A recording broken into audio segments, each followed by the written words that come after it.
Why does a common janitor die with $8 million in the bank, while a high-flying financial executive from Harvard goes completely bankrupt?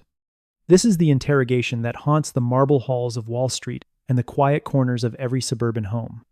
We are told that money is math. We are told that wealth is a formula. But the truth is far more dangerous. Money is a silent war. It is not a battle of spreadsheets or IQ scores. It is a battle of behavior. Meet Alex. Alex is like many of you. He is 35 years old. He is smart. He works hard.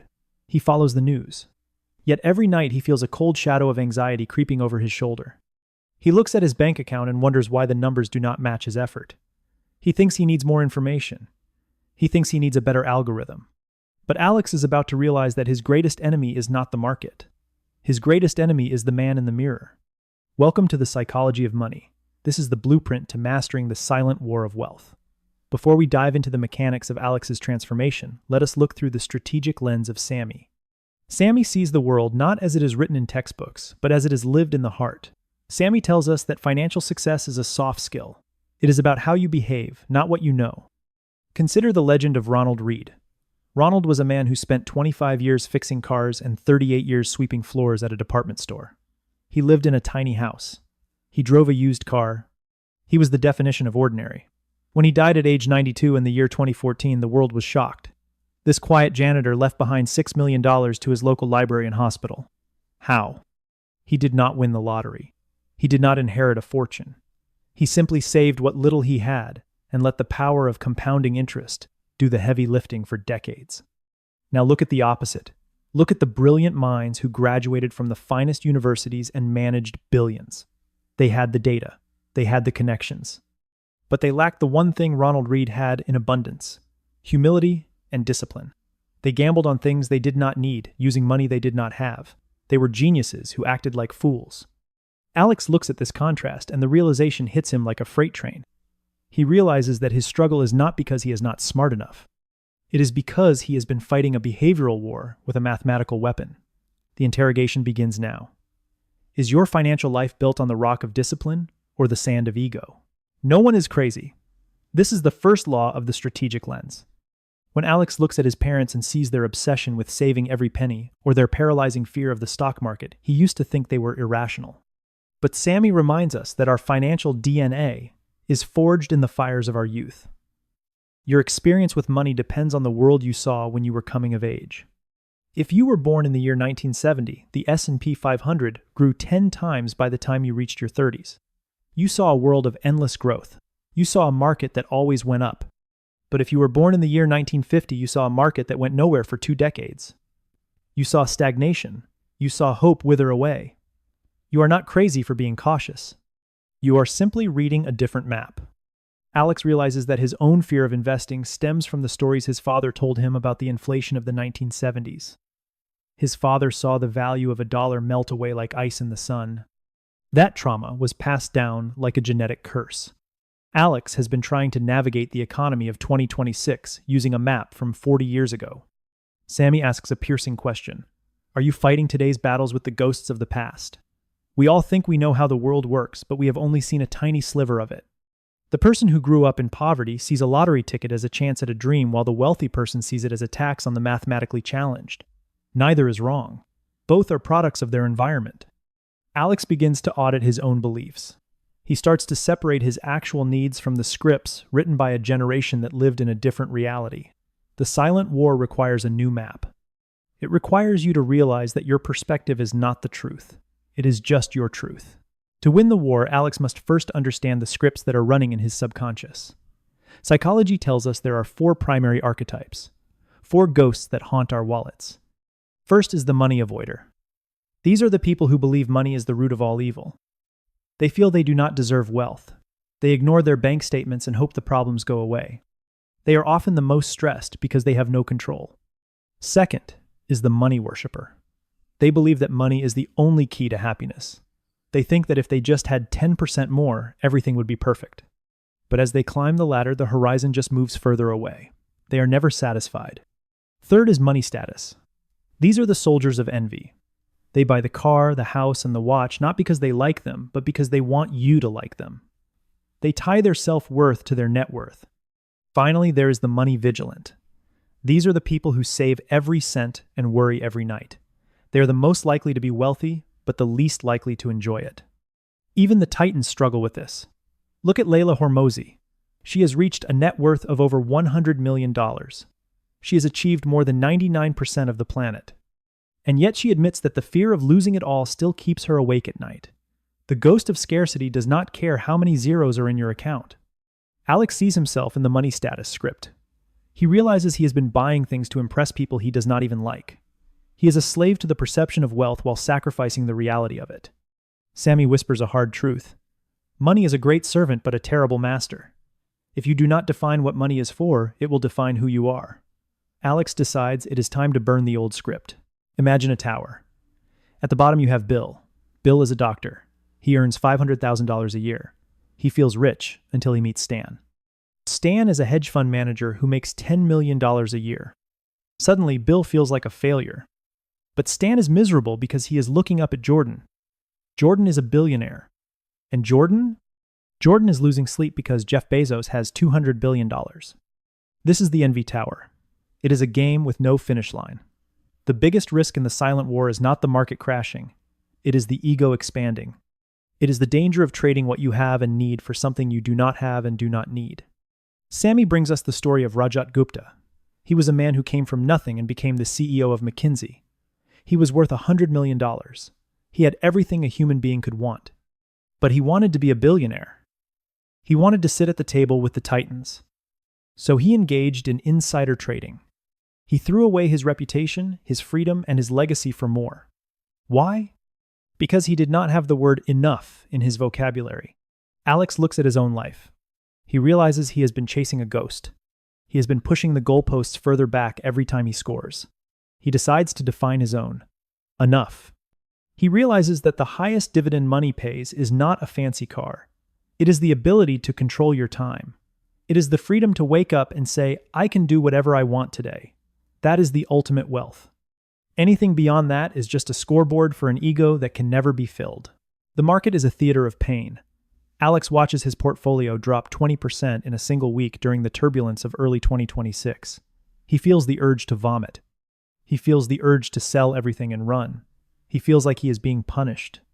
But Sammy offers a different perspective. Think of an expensive watch. If you want the watch, you have two choices. You can pay the price at the store, or you can try to steal it. If you steal it, you might get away with it for a while, but eventually the police will catch you. Volatility is not a fine. It is an admission fee. If you want the long-term returns of the market, you must pay the price of uncertainty and fear. You cannot get the gains without the pains. Look at the history of the world's most successful companies. Netflix has dropped 80% of its value multiple times. The S&P 500 has cut in half more times than we care to remember. The people who made millions were not the ones who found a secret formula. They were the ones who were willing to pay the fee. They looked at the red numbers and said, this is just the cost of doing business. Alex realizes that his panic is the behavior of a thief. He wants the reward without the risk. He wants the profit without the price. He decides to stop looking at market drops as a sign that he is wrong and start looking at them as the price of admission for a better future. He settles in. He stops checking the price every hour. He has paid his fee. He is now a long-term resident of the Tower of Wealth. The greatest mistake Alex ever made was trying to save money by burning his time. He spent an entire weekend painting his house to save $500. He felt proud of himself. But then Sammy pulled out the calculator. Alex earns $100 an hour at his professional job. He works 2,000 hours a year. By spending 20 hours painting, he did not save $500. He lost $2,000 of potential value, or more importantly, 20 hours of his life that he can never get back. Wealthy people do not just collect money. They buy back their time. They realize that money is a renewable resource, but time is a disappearing asset.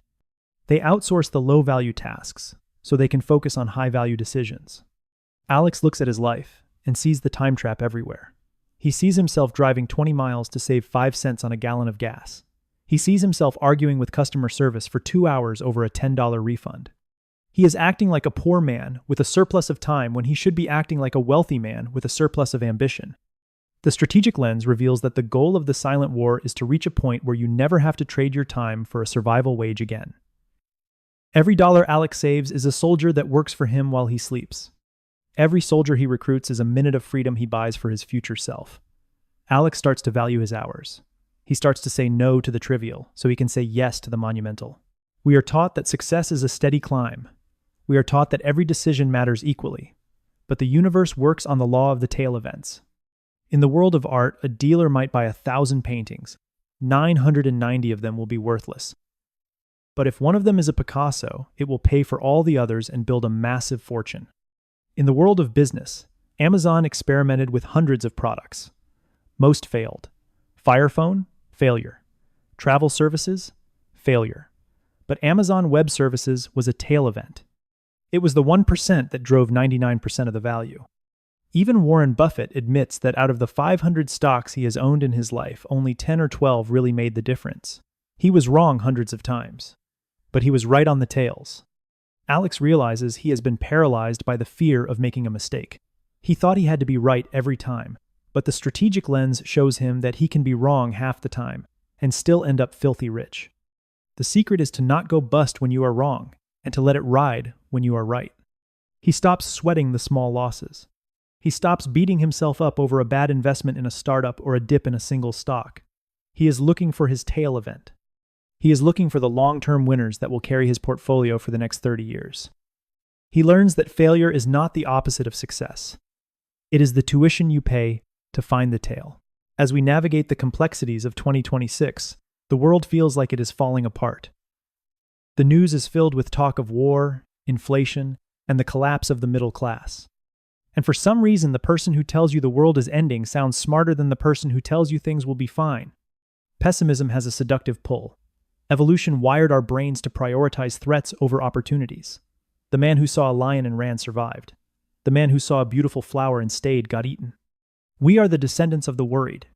But Sammy reminds us that progress is a slow miracle, while disaster is an overnight tragedy. A forest takes 100 years to grow and 1 hour to burn down. We notice the fire, we ignore the growth. The person who predicted the crash of 2008 is still a hero today, even if they missed the 10 years of growth that followed. If you tell someone they are in danger, they will listen with their whole heart.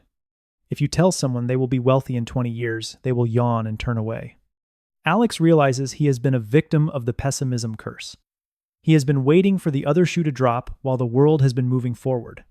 He looks at the data. Despite the headlines, human ingenuity is at an all-time high. Technology is advancing. Medicine is evolving. The strategic lens tells us that the optimists are the ones who own the future. Not because they are blind to the problems, but because they believe the solutions will eventually outweigh the disasters. Alex stops listening to the doomsday prophets. He chooses to be a rational optimist. He understands that the path will be rocky, but the destination is inevitable growth. To win the silent war, Alex must undergo a total reprogramming of his identity. He discovers the concept of the identity thermostat. Alex must often spotters of the identity thermostat. If you see yourself as a person who is always struggling, your mind will find a way to sabotage you the moment you have a surplus of cash. You will spend it. You will lose it. You will return to the temperature you are comfortable with. Alex decides to raise his thermostat. He stops calling himself a victim of the economy. He starts calling himself a steward of capital. He begins the audit. He looks at his last 10 purchases. Were they assets that put money in his pocket or liabilities that took money out? He realizes he has been collecting liabilities like they were trophies. He shifts from a mindset of scarcity to a mindset of abundance. Scarcity tells him that for him to win, someone else must lose. Abundance tells him that value can be created out of thin air through innovation and patience. He writes a new financial covenant. He will automate his savings. He will ignore the noise. He will invest in his own skills. He realizes that his greatest asset is not his bank account, but his ability to provide value to the world. The silent war is becoming a silent victory. He no longer feels the need to prove himself to anyone. He is building his empire in the shadows, one disciplined decision at a time. We have reached the end of Alex's transformation, but the beginning of his true life. There is a profound difference between being rich and being wealthy. Being rich is having a high income. It is the doctor with the big house and the massive car payment. If he stops working, the lifestyle collapses. He is a gilded slave. Being wealthy is the money you do not see. It is the investments that have not been spent. It is the assets that provide the ultimate prize: freedom. The strategic lens of Sammy leaves us with one final thought. Money is just a tool. It is the fuel for the engine of your life, but your soul is the driver. If you have no destination, the fuel is wasted. Alex wakes up on a Tuesday morning. He does not rush to an office he hates. He does not check his phone with a sense of dread. He makes a cup of coffee and watches the sunrise. He chooses to work on a project that excites him. He chooses to spend the afternoon with his family. He has won the silent war. Not because he has the most money in the world, but because he has enough. He has mastered his behavior. He has silenced the ghosts of the past. He has paid his admission fee, and now he owns his time. The interrogation for you is this: are you the commander of your financial destiny, or are you a prisoner of an old script? The battlefield is quiet. The smoke has cleared. The empire of your life is waiting to be built. Will you be the one to lead it, or will you remain a casualty of the psychology of money? The choice is yours. The war is silent, but the victory is loud.